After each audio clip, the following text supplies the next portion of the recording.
시청자 여러분 안녕하십니까? MBC 토론 갑론을박의 김주희입니다. 도시의 급속한 팽창은 상대적으로 낙후된 도심이 생성되는 원인이 되기도 하는데요.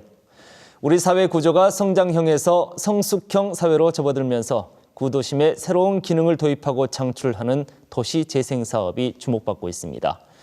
MBC 토론 갑론을박, 오늘 시간에는 도시 재생의 배경과 의미를 짚어보고 지역 경쟁력을 높이는 올바른 방향과 전략을 모색하는 시간 가져보도록 하겠습니다. 오늘 함께해 주실 패널 소개해드리도록 하겠습니다. 순천시 도시재생과 백운석 과장 나오셨습니다. 광주대 도시계획 부동산학과 김항집 교수 자리하셨습니다.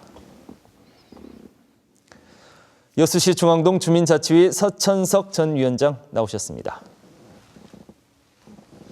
네, 바쁘신 가운데 참석해 주신 세 분께 감사드립니다. 본격적인 토론에 앞서서 저희 지역의 도시 재생 사업이 왜, 무엇 때문에 필요한 것인지 영상 먼저 보고 시작하도록 하겠습니다. 급속한 도시 확장으로 인한 도심 공동화 현상이 지역의 최대 현안으로 떠오르고 있다. 신도심으로 편중된 도시의 발달은 기존 도심의 정주 환경과 상권을 위협하고 있고 사람이 떠난 땅은 그 생명을 잃어가고 있다. 이를 해결할 방법은 무엇일까? 정부는 신구 도심 간 균형 발전을 위한 해답으로 도시 재생을 꼽고 있다. 잠재력이 풍부한 옛 도심에 지역의 특색과 문화를 덧입혀 지역의 심장을 다시 뛰게 하자는 것이다. 전남 동부권 내 지역들 역시 정부의 지원을 받아 원도심 활성화에 힘쓰는 가운데 지난 2014년 순천시는 도시재생 선도 지역으로 선정되며 지역 경쟁력을 높이는 데 앞장서고 있다. 하지만 공간과 문화, 사람과 경제 모두를 되살리는 도시재생이 말처럼 쉬운 일만은 아니다. 단기적 측면이 아닌 중장기적인 문제 해결을 위해서는 보다 정확한 도시재생의 개념을 확립하고 주민 주도가 선행돼야 할 것이다. 원도심으로 다시 돌아오는 도시재생. 올바른 방향은 무엇이며 주민 참여를 이끌어낼 전략은 무엇인가? 지역의 심장을 다시 뛰게 할 도시재생의 방향 설정과 힘있는 전략을 찾아 나설 중요한 시점이다. 네, 교수님, 도시재생 사업은 원도심 공동화 현상을 극복하기 위해 처음 논의되기 시작했었는데요. 먼저 지역의 원도심의 쇠퇴, 어제 오늘의 일은 아니지 않습니까? 그렇습니다. 예.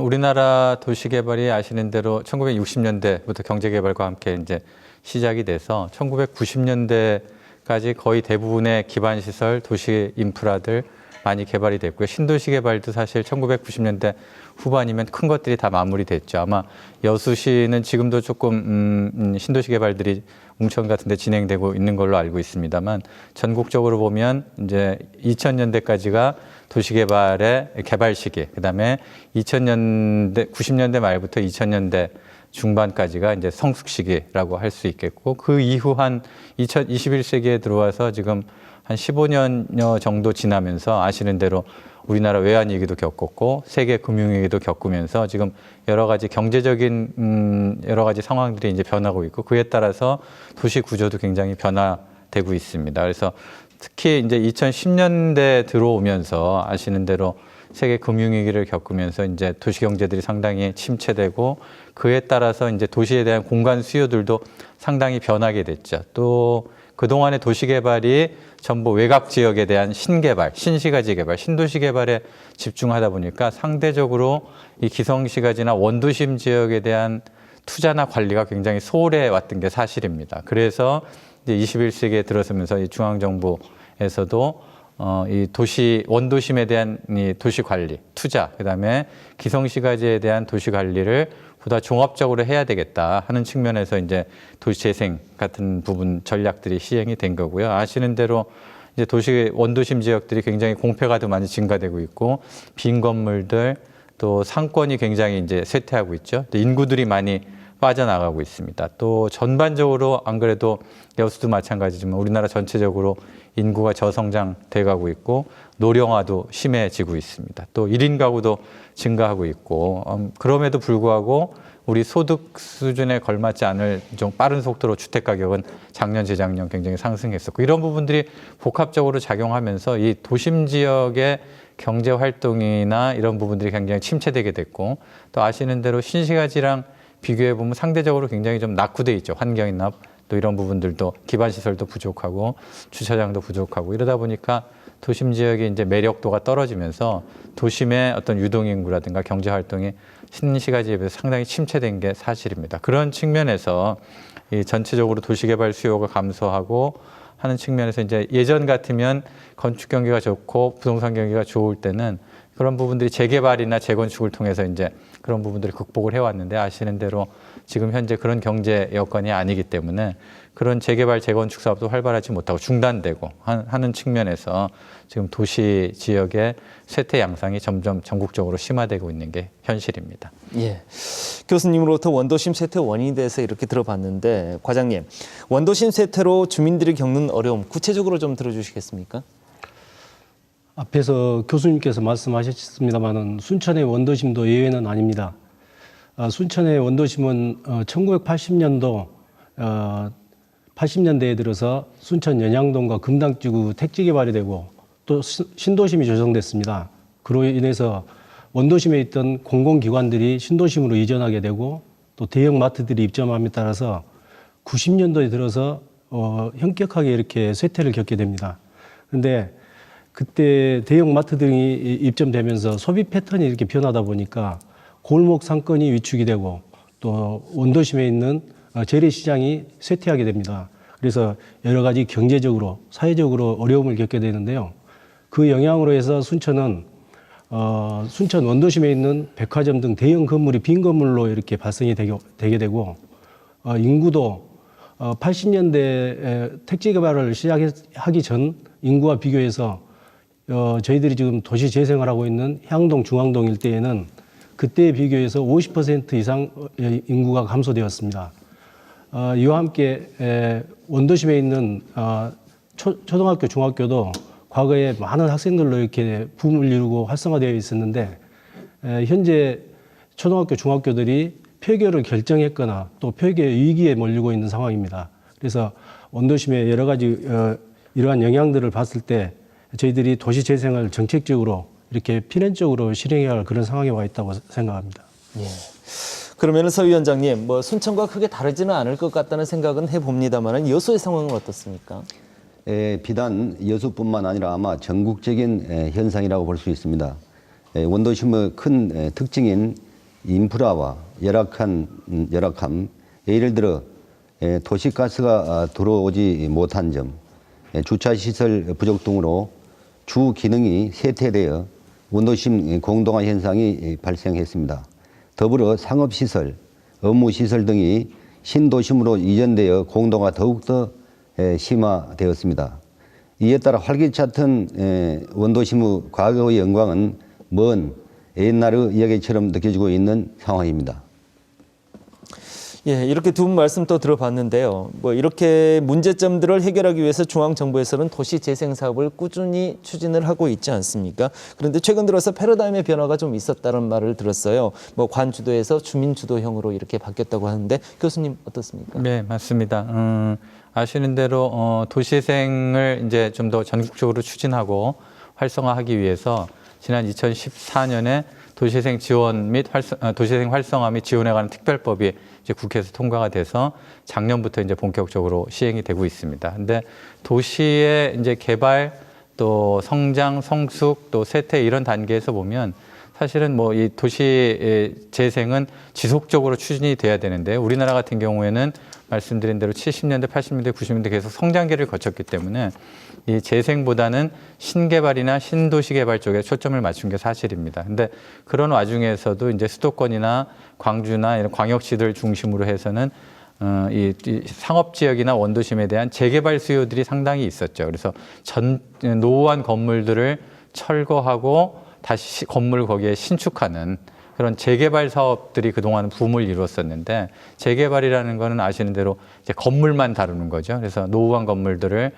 정비하고 새로운 환경으로 새로운 건축물로 만드는 건데 지금 이제 중앙정부나 이 여수시나 순천에서 추진하고 있는 재생이라는 개념은 보다 아까 말씀하신 대로 주민들과 함께 하면서 단순히 건축물만 개선하는 게 아니고 그 도시의 경제적인 활성화를 증진해서 좀 재활성화시키고 문화적으로도 아까 우리 서 위원장님 말씀하셨지만 보다 활력 있는 도시를 만들고 주민들이 어떤 도시 공동체를 이뤄나가면서 삶의 질을 높이고 당연히 물리적으로 도시 환경이나 이런 부분들을 개선하고 공원 녹지도 확충하고 주차장도 정비하는 이런 세 가지의 틀이 같이 묶여서 복합적으로 가는 게 이제 도시재생이라고 보실 수 있을 것 같습니다. 그래서 사실은 이 도시재생은 2014년에 법이 만들어졌지만 그 이전에 이제 노무현 대통령 계시던 참여정부 시절부터 이 도시재생을 중앙정부의 중요한 정책 방향으로 설정을 하고 한 7, 8여 년 동안의 연구개발을 그동안 꾸준히 해왔습니다. 그 성과가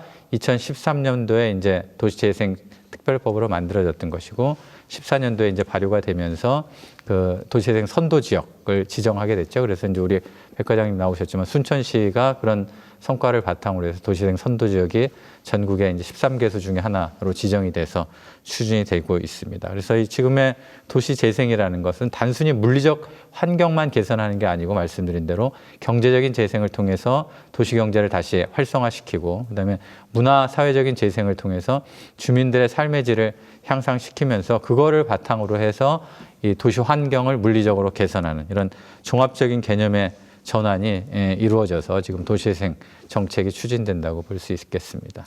그러면 우리 지역 특성에 맞는 도시재생 전략이 필요할 것 같은데 뭐 좀 말씀해 주시겠습니까? 재생 사업이 그 앞에 말씀드린 사례들도 단기적으로 2, 3년 사이에 성과를 거둔 게 아니고 적어도 한 10년 그리고 장기적으로는 20년 이상의 목표와 전략을 가지고 추진하는 게 선진국 도시재생의 특성이고 우리나라에서도 성공한 도시재생 사업들의 특성입니다. 그래서 1990년대 이후에 우리나라 도시들 후반부터 도시가 이제 조금씩 쇠퇴되기 시작했고 여수도 90년대까지는 우리 중앙동이나 이런 지역들이 상당히 활발한 상권을 유지하고 있다가 2000년대 들어서면서부터 상당히 쇠퇴했잖아요. 그러니까 10여 년 이상 벌써 쇠퇴의 징후가 나타나고 이게 쌓여 있다는 말씀이죠. 그래서 그거를 다시 터닝 포인트를 마련하고 도시를 다시 재생하는 방향으로 가는 효과를 보기 위해서는 적어도 10년 이상 장기적인 전략을 가지고 투자를 해야 됩니다. 그 지속적인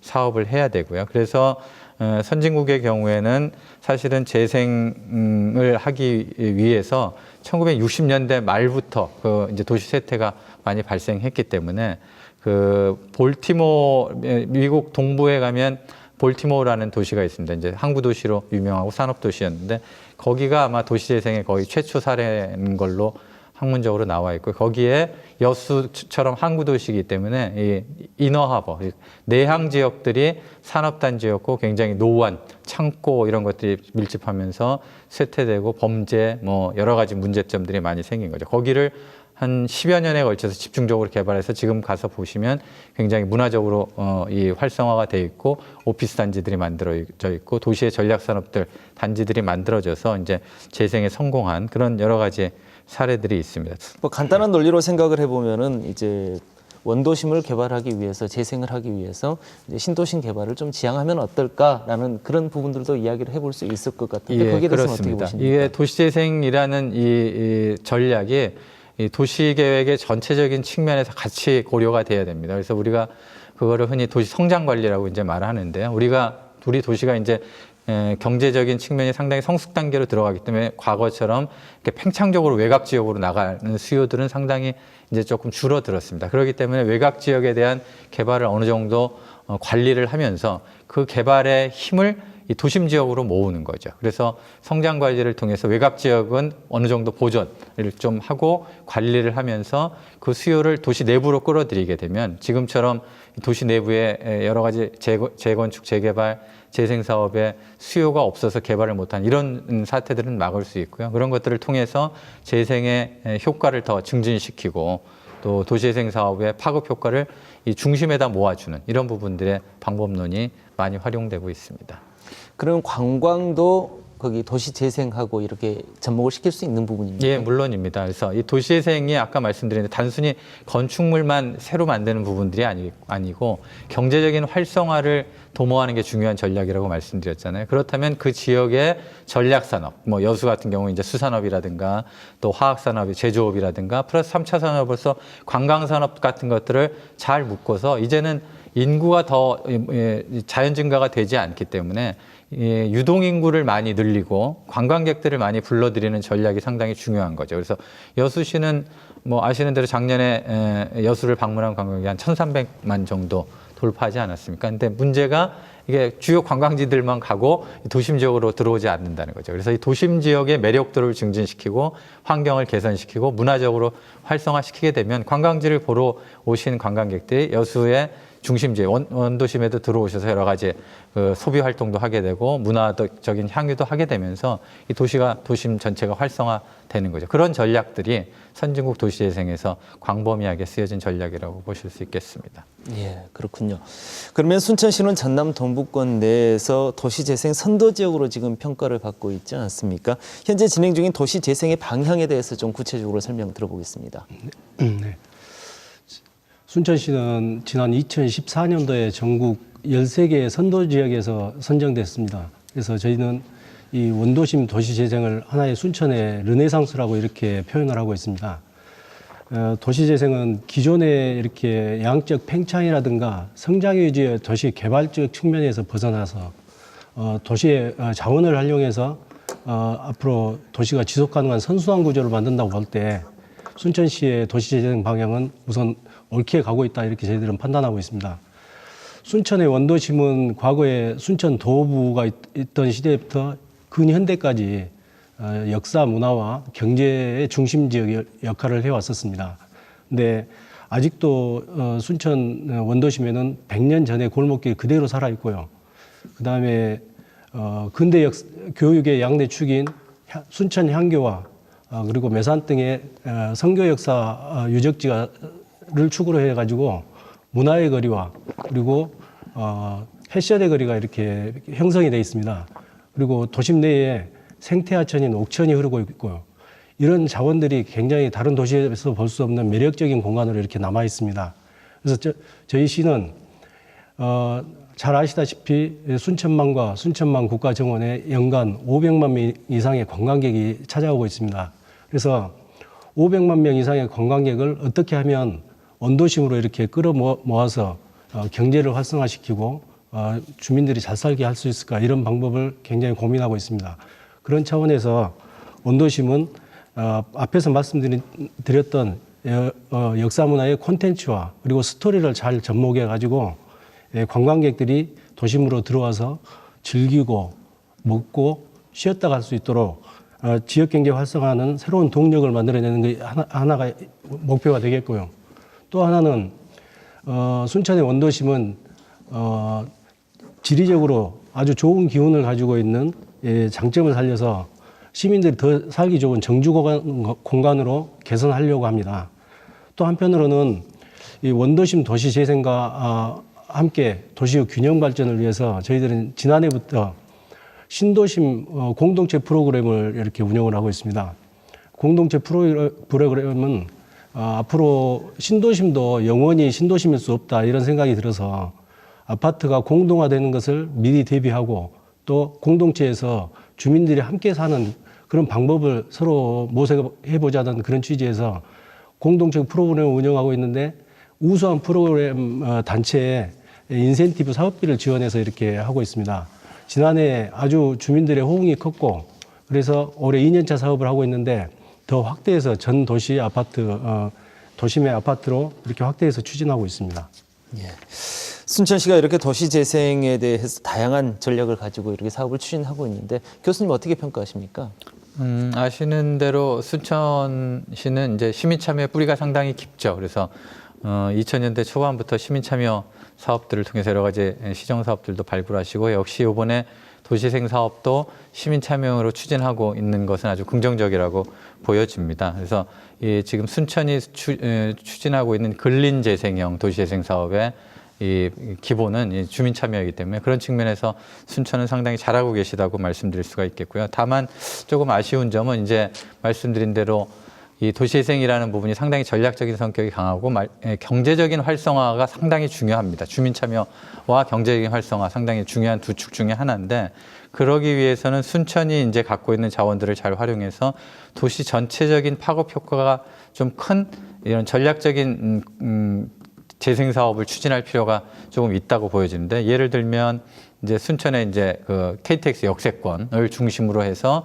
신시가지와 지금 순천부 읍성의 구시가지를 이렇게 조금 연결할 수 있는 경제 기반형 재생 사업 같은 것들 좀 적극적으로 조금 추진해 보실 필요가 있을 것 같고요. 그다음에 두 번째는 순천이 갖고 있는 지금 중앙정부에서도 준비하고 있습니다만 국공유지라든가 유유지라든가 뭐 이런 부분들을 잘 활용해서 거기에 새로운 기능들을 조금 도입하고 구도심에 있는 국공유지, 유유지, 또 이전적지 이런 부분들을 잘 활용해서 거기에 새로운 기능들을 좀 도입하고 중앙정부에서 이 도시재생 사업을 촉진하기 위해서 기존의 이 국민주택기금을 도시주택기금으로 이렇게 지금 변화를 시켰습니다. 그래서 도시재생 사업에 그런 자금들을 투입할 수 있는 이제 법적 제도 장치가 돼 있기 때문에 순천이 갖고 있는 국공유지, 이전적지에 놀고 있는 유유지들을 잘 활용해서 새로운 도시재생을 촉진시킬 수 있는 기능들을 조금 더 담아내신다면 아까 말씀드린 KTX 경제권들이 또 이 정부의 중요한 사업이기 때문에 그다음에 유유지의 새로운 도심 기능 그리고 지금 순천 부읍성을 중심으로 이루어지는 재생들이 이렇게 연결이 된다면 순천만 정원까지 연계해서 아주 순천이 도시재생의 중심적인 도시가 될 수 있지 않을까 생각됩니다. 예. 여수시의 벽화마을도 지역 특성에 맞는 도시 재생 사업으로 주목을 받고 있는데요. 서전 위원장님, 거기 주변 반응은 어떻습니까? 예, 원도시민 고서동은 열악한 그 동네입니다. 그 평소에 사람이 찾지 않는 한적한 곳이었습니다. 그 벽화골목 조성 이후에 젊은 관광객들이 찾아오기 시작했고 점차 그 SNS를 통한 자발적 홍보로 많은 관광객들이 찾아왔습니다. 그 이후에 고서동은 점차 사람들이 관심 속에 마을이 좀 깨끗해지고 주변에 배나 편익시설이 하나 둘씩 생겨 이제는 주민들이 편리하게 생활할 수 있는 곳으로 점차 바뀌어가고 있습니다. 현재 고서동은 신축 건물 및 부동산 거래가 활성화되고 있고 또한 활력이 넘치는 그런 골목으로 이렇게 각광받고 있습니다. 고서동 같은 경우는 상당히 구항을 바라다 보고 있어서 참 경치가 좋죠. 예, 그래서 이제 그 여수는 또 이순신 장군의 역사가 있고 또 고서동에서 보는 그 조망권이 참 빼어납니다. 그래서 관광객들이 오면은 그 또 해상 켈부카 그 펼쳐지는 아름다운 그 광경을 보고 감탄을 자아내고 있습니다. 예. 이렇게 여수 벽화마을은 한편으로 보면은 부산의 감천마을하고 참 닮은 점이 많다라는 그런 생각이 드는데 벽화마을 조성에 대해서 교수님의 견해 어떻습니까?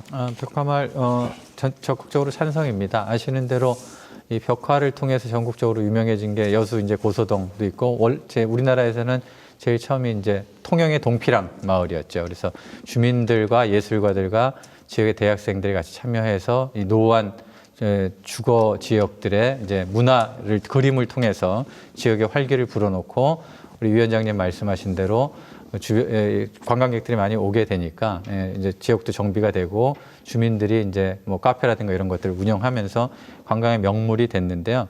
이 재생을 추진하는 데 있어서 아까 말씀드린 근린재생형을 하는 데 있어서 벽화마을은 상당히 중요한 촉매 작용을 할 수 있을 것 같습니다. 주민들의 참여도도 높이고 관심도 높이고 말씀드린 대로 이게 지역을 활성화하는 효과가 있는데 중요한 거 조금 유의해야 될 부분은 그 사후 관리 부분들이 상당히 중요하다고 봅니다.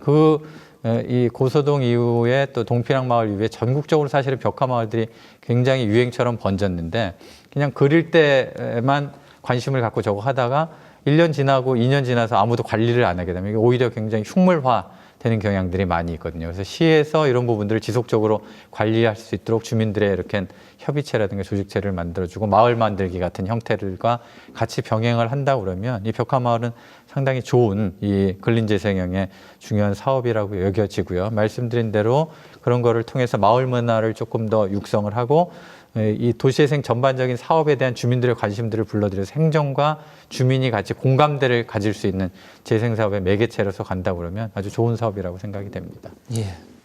이렇게 도시 재생 사업은 종합적인 개선을 통한 공간 재생의 기능뿐만이 아니라 문화와 경제 재생 등의 혼합 형태라고 봐도 될 것 같은데요.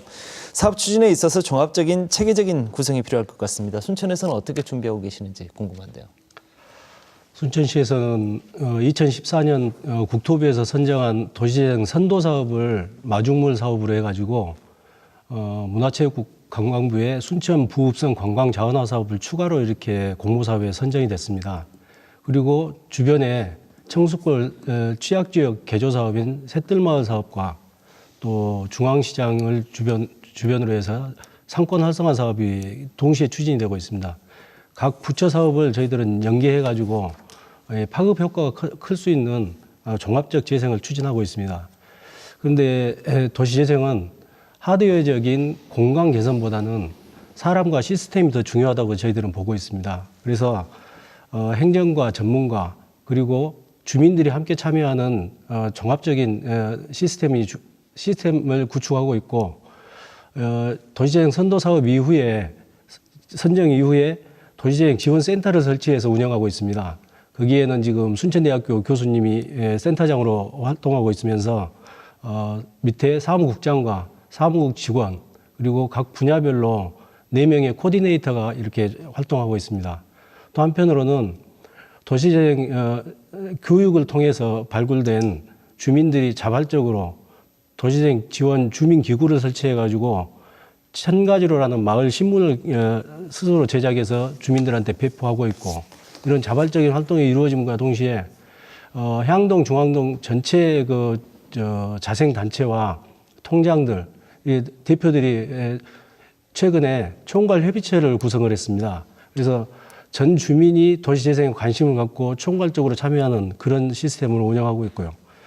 또 한 가지는 지난해 10월에 시에서 조직 개편을 해가지고 도시재생과 경제, 관광, 그다음에 시민 소통까지 이렇게 포함하는 조직 개편을 단행해서 조직의 칸막이를 없애면서 도시재생과의 경제가 종합적으로 잘 될 수 있는 구조를 만들었습니다. 그리고 시의회에서도 이런 저희들이 도시재생할 때 조직 개편이라든가 예산 지원이라든가 이런 부분을 함께 하면서 여러 가지 협력을 해주고 있어서 순천시는 관과 민과 이렇게 전문가가 종합적으로 도시재생의 시스템을 구축해서 잘 되고 있다 이렇게 말씀드릴 수가 있겠습니다. 네. 도시 재생을 위해서는 지자체 간 또는 지역 간의 교류도 상당히 중요할 것 같다는 생각이 드는데요. 순천시에서는 어떻게 생각하고 계십니까? 우리나라가 아직은 도시재생이 초기 단계이기 때문에 먼저 많이 보고 많이 배우는 게 중요하다고 생각했습니다. 저희도 가깝게는 일본을 가나자와와 나가하마시를 방문해서 주민들이 예술 활동을 어떻게 하고 그다음에 사회적 기업을 구성해서 도시를 재생시키고 있는 것을 보고 배우고 왔습니다. 그리고 국내에서도 창원이라든지 이렇게 서울의 시민청, 무중력지대 같은 데를 가서 도시 예술과 그다음에 청년 창업 등을 보았고요. 아까 말씀하셨던 것처럼 부산 감천마을이라든가 깡통시장 그리고 광주 대인시장이라든가 양림동 지역을 방문하면서 이렇게 저희들이 앞으로 도시재생을 어떻게 해야 될지 잘 배우고 또 토론하고 왔습니다. 최근에도 저희들이 대구, 중구를 여러 차례 방문했고 중구에서도 또 순천을 와서 교육도 하고 하면서 먼저 선진 사례를 저희들이 배우고 또 중구에서는 저희들한테 파급시켜주고 하는 사례들이 서로 윈윈하면서 도시재생을 추진하고 있고요. 저희 시도 선도 사업을 추진하는 아직은 걸음마 단계이지만 최근에 2016년도에 도시재생을 신규로 추진하는 도시들한테 저희들이 국토부에서 요청을 해서 가서 사례를 전파하면서 최근에는 저희 시로 이렇게 벤치마킹 하려 오는 사례들도 생겨나고 있습니다. 예.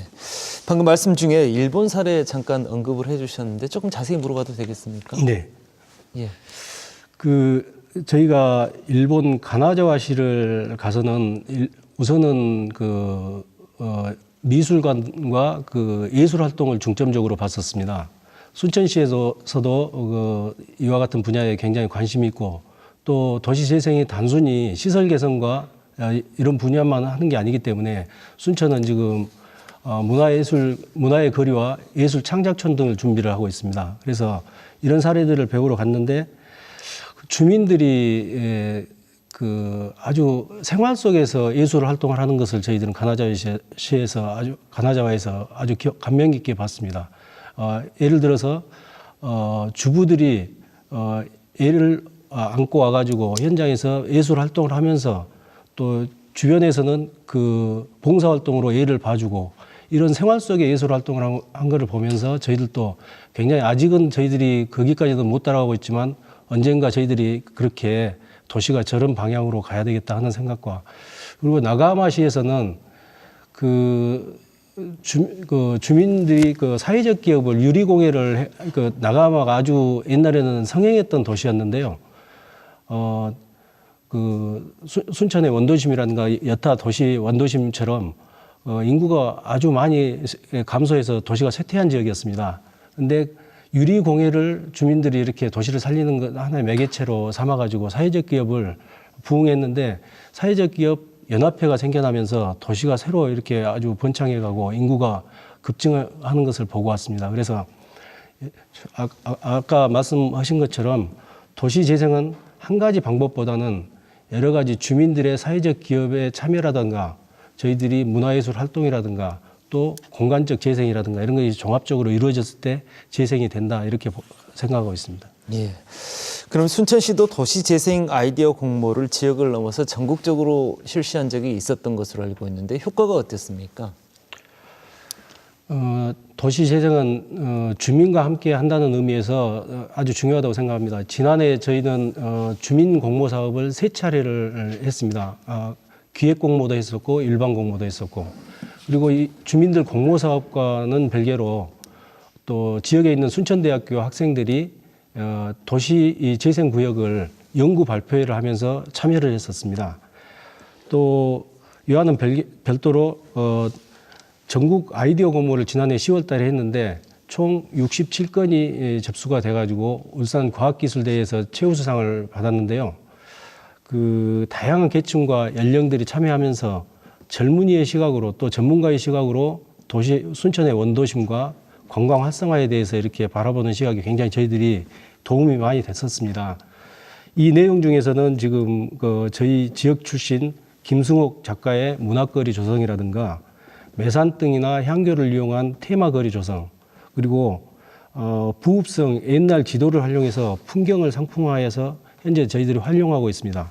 그리고 이와는 별개로 또한 그 승주군청에서 옥천변에 이르는 공간을 저희들은 순천 부읍성 관광 자원화 사업으로 여기를 관광객들이나 시민들이 찾을 수 있는 매력적인 공간으로 만들어서 도심의 랜드마크화를 위해서 지금 국제 공모를 실시하고 있습니다.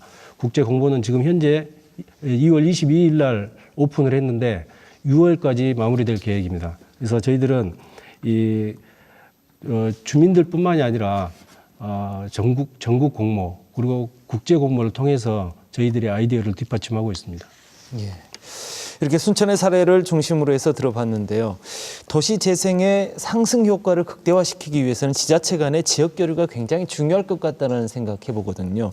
지역 교류를 통해서 도시 재생 사업을 성공시킨 사례 교수님 있습니까? 예, 외국에서도 마찬가지인데요. 지금 우리 과장님 말씀해 주신 대로 가나자와 시와 그 주변의 현 지역, 농촌 지역들 같이 연계해서 그런 사업들이 추진이 됐고 영국에서도 영국의 동북 지역에 그 뉴캐슬과 게이츠헤드라는 이제 그 두 개의 이제 별도 시가 있습니다. 그래서 거기 타인강을 중심으로 해서 서로 양쪽으로 있는 시인데 거기도 역시 도시 재생 사업을 같이 연계해서 추진하면서 타인강은 문화적인 기반 시설, 그다음에 게이츠헤드는 문화 시설들의 재활용 이런 부분들을 통해서 그 지역 그 동북 지역의 이제 문화 중심 도시가 같이 이제 두 도시가 성장을 하고 그다음에 또 도시 관광이나 문화 관광들을 활성화시켜서 도시 재생을 하는 이런 차원들의 전략들이 많이 활용이 됐습니다. 그래서 지금은 이제 아직 도시 재생 초기이기 때문에 뭐 지금 여수, 순천, 광양 이 지역들이 이제 개별적으로 추진하고 있습니다만 사실은 단일 도시의 차원보다도 이 도시재생이라는 것을 중심으로 해서 전체의 어떤 도시재생, 각 도시의 도시재생 전략과 광양만권의 지역재생을 위한 어떤 여러 가지 전략들을 같이 공동으로 하는 것들이 필요한 거죠. 그래서 예를 들어서 여수 같은 경우는 이제 해양 관광을 중심으로 하고 순천의 문화 관광, 또 광양 같은 경우에 산업 관광 부분들을 엮으면 이렇게 하나의 루트가 돼서 관광 산업을 육성하게 되고 그것들이 도심 지역의 활력으로 이렇게 연결되는 어떤 그러한 전략들도 상당히 필요할 것 같습니다. 그래서 각 도시가 갖는 지역 특성과 지역 자산들을 최대한 활용해서 도시재생의 역할과 기능을 조금 더 분담하고 공동으로 사용할 수 있는 부분들은 공동으로 이제 사용하고요. 이런 부분들을 통해서 도시재생의 파급 효과를 지역 간에서 이렇게 극대화하는 전략은 상당히 필요하다. 중장기적으로 꼭 추진해야 될 과제다라는 생각을 갖고 있습니다. 특히 그래서 지금 이제 초창기입니다만 순천의 선도 지역 사업들이 어느 정도 성과를 거두고 여수시도 재생 사업을 추진을 해서 어느 정도 기반이 마련된다 그러면 광양만권 도시재생 종합 전략 같은 형태의 어떤 재생 사업을 연계하고 협력할 수 있는 어떤 방안들이 필요하다고 생각이 되고요. 그러면 아까 말씀드린 대로 1,300만의 여수 이 관광 도시, 또 순천만의 국가정원, 또 광양의 이 광양제철을 중심으로 어떤 산업관광 이런 부분들을 연계하게 되면 도시를 재생하는데 훨씬 더 효과적이지 않을까라는 생각을 갖고 있습니다. 예. 이제 그러면은 주민주도의 도시 재생 사업에 대해 좀 더 자세히 토론 한번 나눠보도록 할 텐데요. 교수님, 주민주도형 도시 재생 정책으로 사업이 추진됐을 때 가장 큰 장점이라고 한다면은 무엇을 생각해 볼 수 있을 것 같습니까? 예, 주민과 함께하는 재생을 추진하게 되면 일단 이 재생 사업에 대한 그 파급 효과를 극대화할 수 있다고 봅니다. 그러니까 주민들이 아까 말씀드린 도시재생 추진하는 데 있어서 제일 중요한 건 사업 내용도 중요하지만 그거를 실천하고 실현하는 게 중요하기 때문에 그 실현과 실천의 바탕은 주민들과의 파트너십, 행정과 주민과의 파트너십, 그다음에 바로 도시재생 거버넌스라고 생각이 됩니다. 아시는 대로 이제 점점 인구 증가가 둔화되고 2030년을 정점으로 해서 우리나라 인구가 감소하기 때문에 향후에 이 기존 도시 지역에 대한 관리 비용이 계속 증가하게 될 겁니다. 그래서 그 이제 지자체의 재정이나 예산 증가는 한계가 있고 인구는 줄어들고 노령화되고 그렇게 되면 도시관리비가 급격하게 증가돼서 쇠퇴가 심하게 될 텐데 그래서 스스로 주민자치형으로 도시를 관리할 수 있는 체계를 만드는 게 상당히 중요합니다. 그런 부분들이 바로 이 마을 만들기, 도시재생, 근린재생의 도시재생 사업을 통해서 이루어진다 그러면 이 도시재생의 지속 가능성을 훨씬 더 높일 수 있는 중요한 계기가 되지 않을까 싶습니다. 예. 순천 같은 경우는 도시재생 사업 선도적으로 선정되기 전부터 주민주도형 사업을 꾸준하게 추진을 해온 것으로 알고 있는데요. 추진 과정에서 좀 어려운 점, 힘들었던 점은 없었습니까? 정부에서 순천의 도시재생 선도지역으로 선정해 줄 때 가장 주목했던 점이 있습니다. 저희가 선도지역으로 선정된 그 가장 큰 장점은 전문가의 용역에 따라 맡기지 않고 주민들이 선도지역 발표하기 1년 전부터 여러 차례 아이디어를 모아서 토론회와 워크숍을 통해서 나온 자료를 정리해서 정부가 인정해 준 겁니다. 이런 내용들은 지난 10년 이상의 주민자치가 탄탄하게 이렇게 뿌리를 내어가지고 이제 주민 주도로 해서 도시재생을 실천하고 있어서 저희들은 그 점에 대해서 시민 여러분께 굉장히 감사하게 생각하고 있습니다. 최근에도 도시재생 프로그램의 일환으로 해가지고 지난주 토요일 날 10년 후 순천 창작예술촌 상상하기 워크숍을 개최했는데 여기에는 문화예술인들이라든가 청년들, 관심 있는 시민 등 약 150명 정도가 참여해서 굉장히 휴일인데도 불구하고 성황을 이루었습니다. 이런 것을 볼 때 시민들이 손으로 도시재생을 이렇게 만들어가는 것에 대해서 굉장히 보람을 느끼고 의욕적으로 참여하고 있습니다. 그래서 저희 행정은 이렇게 주민들이 열정적으로 그리고 즐겁게 참여할 수 있는데 뒷받침을 잘 해주는 것이 저희들의 역할이라고 생각하고요. 그게 앞으로도 우리 도시발전의 이상적인 모습이라고 이렇게 판단하고 있습니다. 예. 여수 고서 천사 벽화마을 조성 사업은 주민주도형 사업 추진 과정에서 좀 어려운 점은 없었는지 좀 얘기 들어볼까요? 이제 많은 어려움이 있었습니다. 처음엔 이곳 동장님이 힘이 상당히 컸습니다. 경남 통영시 동피랑 마을을 또 견학하고 동장님과 그 주민자치위원들 그 협의를 통한 기금 마련을 하는 문제, 또 골목 주민들의 그 동의 문제 등이 있었습니다. 통영 동피랑마을, 부산 감천마을, 수원시 그 행궁마을 등에는 편의 시설이 이렇게 잘 되어 있어서 관광객들이 다양하게 시설을 그 이용할 수가 있었고, 고서동은 공중 화장실이나 커피숍, 편의 시설이 전무하여서 관광객들이 많은 불편을 호소했습니다. 앞으로 더 많은 편의 시설이 생겨 인근 주민들이 생활이 편리해지고 관광객들이 이곳을 더 찾게 되기를 바랍니다. 상당히 어려운 과정을 거쳐서 이렇게 벽화마을이 조성이 된 것으로 말씀을 하시는데, 그러면은 벽화마을을 조성한 이후에 가장 큰 성과라면은 어떤 부분들을 들어볼 수 있겠습니까? 그 관광객들이 이렇게 많이 찾아오고 시민과 또 이렇게 학생들 그 교육 장소로 이렇게 많이 활용된 부분이 있습니다. 특히나 우리 여수는 진난관과 대첩비각 이런 것들이 잔재되어 있어서 이순신 장군의 그 숨결을 배울 수 있고 느낄 수 있는 관광과 그 문화가 그 살아 숨쉬는 고소백화이기 때문에 시민과 관광객들이 상당히 그 좋아하는 그런 것을 볼 수가 있습니다. 예. 그럼 교수님, 벽화마을에 대해서 좀 평가를 좀 해주시죠. 예, 아까 말씀드린 대로 전국적으로 이제 많은 벽화마을 사업들이 있었죠. 그래서 우리 여수 고수동도 그렇고 뭐 통영 동피랑들도 있었는데, 이 마을 문화를 형성하고 재생에 대한 관심 이런 부분들 공동체가 공유하고 하는 측면에서는 상당히 긍정적이라고 봅니다. 그래서 벽화마을의 초점은 사실은 관광객 유치라든가 마을 환경 개선보다는 자기 마을에 대한 어떤 자부심을 좀 갖고 사랑을, 애착을 좀 키우고, 그거를 통해 위원장님 말씀하신 대로 해 나가는 과정에서 합의를 형성하면서 마을의 향후 비전에 대한 것들을 공유하는 것이 상당히 중요한 거라고 생각이 되고요. 그 매개가 이제 벽화가 되는 것인데, 이제 벽화가 아니라 다른 여러 가지 문화예술 활동일 수도 있죠. 그래서 말씀드린 대로 벽화 조성 이후에 그걸 어떻게 잘 관리할 것이냐 하는 부분들에 대한 그 마을에서의 협의, 그다음에 그걸 잘 활용해서 나중에 마을 축제라든가 이런 부분들과 연계 발전시켜 나가는 것도 향후에 중요한 과제라고 생각이 됩니다. 네. 그러면은 서전 위원장님, 여수시에 행정적으로 바라는 부분도 좀 있으실 것 같은데, 뭐 어렵게 사업을 추진하셨으니까 그만큼 행정이 이런 부분은 좀 도와주면 좋겠다. 뭐 이런 내용 있지 않습니까?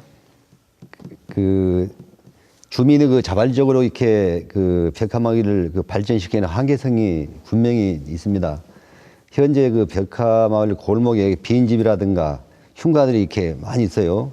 이러한 빈집들을 시에서 그 매입을 해서 저 이순신 장군의 역사 체험관이라든가 생활 유물 전시관, 또한 예술인들이 그 창작 공간, 기타 편의 시설을 그 만들어 준다면 원도심 활성화뿐만 아니라 관광 여수 발전에 큰 기여를 할 것이다, 이렇게 생각이 되어집니다. 예, 그렇군요.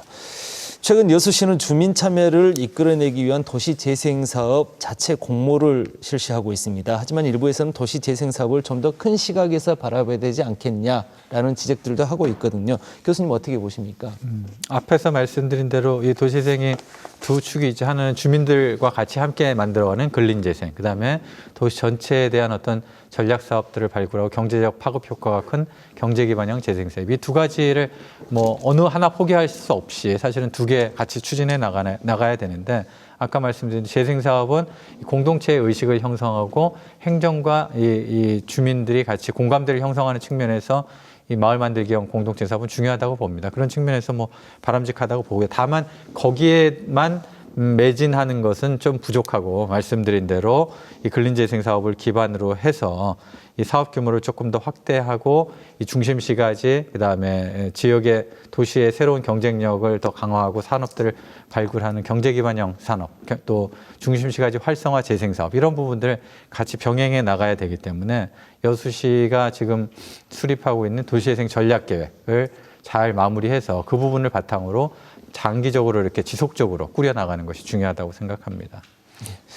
교수님, 그럼 잠시 전에 이제 말씀을 해주셨지만 좀 정리하는 기분으로 도시 재생에 있어서 전남 동부권 시군 간에 상호 협력할 수 있는 뭐 이런 사항들이 없을까 생각이 드는데요. 저는 굉장히 많다고 봅니다. 아시는 대로 여수, 순천, 광양이 지금 사실은 도시 쇠퇴라는 측면에 있어서는 여러 가지 공통점들을 많이 갖고 있죠. 원도심들도 다 쇠퇴하고 있고 또 광양 같은 경우도 광양제철이 상당히 이제 산업적 부분에서 이제 하얀길에 또 접어들고 있고 여수도 화학산업이나 이런 부분들 국가산업단지에 여러 가지 중국과 이제 경쟁을 하면서 상당히 어려움을 겪고 있습니다. 그래서 재생이라는 측면에서 보면 사실은 여수, 순천, 광양이 다 하나의 생활권이죠. 공통의 생활권이기 때문에 지금 순천에서 선도 지역으로 먼저 추진해 가시는 근린재생형 사업들의 경험들을 같이 공유하실 필요들도 있고 또 이 여수를 중심으로 해서 앞으로 추진이 돼야 될 대규모 이 재생 사업, 뭐 여수 엑스포 부지라든가 국동항 주변 지역이라든가 또 중앙동이라든가 뭐 여수 국가산단까지를 포함해서 이런 그 대규모 경제기반형 재생 사업들에 대한 파급 효과는 사실 광양만권도 전체에 퍼지는 것이죠. 그래서 그런 부분들을 같이 공유할 수 있도록 좀 광양만권 도시재생 협의회 같은 것들, 좀 기구들 민간 차원이나 이 행정 차원을 아울러서 좀 만들어 볼 필요가 있고, 그다음에 말씀드린 대로 이 광양만권 도시재생 전체 전략 구상과 같은 어떤 장기적인 계획을 가지고 순천이 담당해야 될 부분, 재생, 이 광양만권 재생에서 여수가 담당해야 될 부분. 여수는 사실 이 광양만권 전체를 이 성장시키는 이 지역 성장의 엔진이라고 볼 수 있지 않습니까? 그런 부분들 역할 분담을 통해서 순천이 지금 추진하고 있는 어떤 문화 기반 산업, 정원 산업 같은 것들을 이렇게 또 백업할 수 있는 이런 부분들의 역할 분담을 통해서 그런 광양만권 도시재생 전략 구상 같은 것들을 공동으로 좀 꾸려볼 필요가 있고요. 그런 걸 계획을 통해서 공동 추진 사업을 좀 발굴을 해본다든가, 이 주민참여형 부분들은 또 순천이 먼저 노하우를 많이 갖고 계시니까 여수에서도 중요한 부분이니까요. 또 광양만권 경제제약구역 이런 부분들을 좀 더 활성화시키는 부분이라든가, 아까 말씀드린 순천의 역세권 또 여수의 역세권 부분들 사업 같이 역할 분담을 좀 하고 공동 보조를 좀 취하고 중앙정부에 대해서, 그다음에 도시재생 기반 시설들을 만드는 데는 어차피 광양만권 전체 하나 생활권에서 기반 시설은 공유를 해야 되니까 이런 부분들에 대한 전체적인 전략 계획이나 이런 부분들이 지금 필요한 준비해야 돼 가야 할 시점이 아닌가 생각이 됩니다. 잠시 전에 이제 교수님께서 굉장히 중요한 말씀을 해주신 것 같은데요. 백 과장님 생각은 어떻습니까? 저도 동의합니다. 저희가 먼저 선도 지역 사업을 하고 있기 때문에 저희들의 경험을 그대로 이렇게 정보를 교류해드리고 필요하다면 언제든지 이렇게 워크숍 등을 통해서 자료를 이렇게 정보를 도움을 드리고 싶습니다. 그래야만이 시행착오를 줄일 수 있고 또 서로 윈윈할 수 있다고 생각합니다. 아까 교수님께서 말씀해 주셨지만 지금 현재 광양만권 상생발전 행정협의회가 있습니다. 그래서 여수, 순천, 광양 3개 도시가 지금 시장님들께서 모이고 또 밑에 행정에서 그 뒷받침을 하고 있기 때문에 이런 기구를 통한다든가 그 밑에 또 아니면 단체에서 3개 도시가 공동적으로 나아갈 수 있는 방향을 TF라든가 형태를 통해서 추진해도 좋겠다는 생각입니다. 예. 그럼 이제 마지막으로 성공적인 도시 재생을 위한 제언 한 말씀씩 듣고 오늘 이 토론 마무리하도록 하겠습니다. 먼저 김 교수님부터 한 말씀 부탁드릴게요.